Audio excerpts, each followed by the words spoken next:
నేను ఈ వ్యక్తిని చంపాను అనుకోండి. చంపిన ఈ వ్యక్తికి గ్రీకులు వేసే శిక్ష ఏంటంటే వెంటనే ఈయన చంపరు.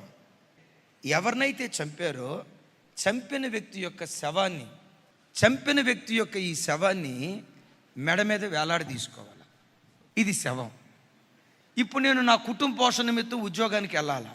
ఉద్యోగానికి వెళ్ళేటప్పుడు శవమా నువ్వు ఎక్కడుండు అని అంటానికి వీల్లేదు. ఉద్యోగానికి వెళ్ళేటప్పుడు కూడా ఉద్యోగం అయిపోయిందా, తిరిగి ఇంటికి వచ్చేటప్పుడు కూడా ఎవరిని మెడ మీద పెట్టుకోవాలి? చచ్చిన శవాన్ని. సరే, వాడు ధైర్యవంతుడే, ఒక రోజు పెట్టుకున్నాడండి. రెండో రోజు శవంలో నుంచి ఏమొస్తుంది?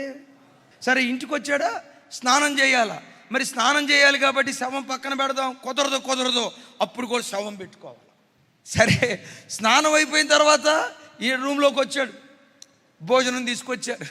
మరి భోజనం తీసుకొచ్చేటప్పుడు శవంతో కూర్చోవాలా, తింటా ఉంటాడు. దీని దగ్గర నుంచి వాసన, పండుకోవాలా. లేచాడు, వాష్రూమ్కి వెళ్ళాలా,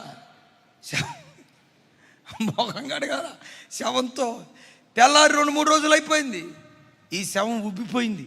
ఇక చూడండి, 3-4 రోజులు ఆ శవాన్ని అట్లాగే మేదుంచుకొని కంపు భరించలేక ఆ దుర్వాసన కొడతా ఉంటే, చీమి రక్తం గారుతూ ఉంటే, దానిలో నుంచి పురుగులు బయటకు వస్తూ ఉంటే, ఆ దుర్గంధాన్ని తట్టుకోలేక, ఆ వేదన తట్టుకోలేక అప్పుడు కేకలేస్తాడట. ఏమని? అయ్యో నేను అనవసరంగా హత్య చేశానే, అయ్యో అని కేకలేస్తాడే. శవం ఒంటి మీద ఉన్నప్పుడు ఆ వ్యక్తి అలా కేకలేస్తాడో, పౌలు తన పాపం నిమిత్తమై అలా కేకలు వేశాడు. అలా కేకలు వేశాడు గనుకే ఈ దౌర్భాగ్యుడు రాగల కాలములో ధన్యుడిగా మార్చబడ్డాడు.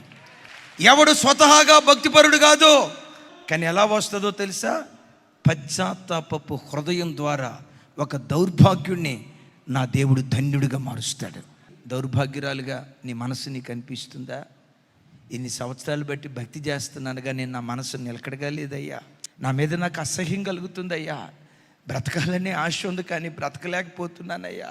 దేవుని కొరకు జీవించాలనే ఆశ ఉండే కదయ్యా బాప్తిస్మం తీసుకుంది, దేవుని కొరకు జీవించాలనే ఆశ ఉండే కదయ్యా మందిరానికి వచ్చింది.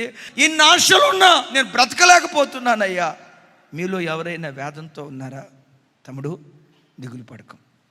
పౌలు కేకలు వేసినట్లుగా ఈ మధ్యాహ్నం నువ్వు కేకలు వేయగలిగితే దౌర్భాగ్యుడైన నిన్ను నన్ను ఒక ధన్యజీవిగా దేవుడు మార్చగలుగుతాడు.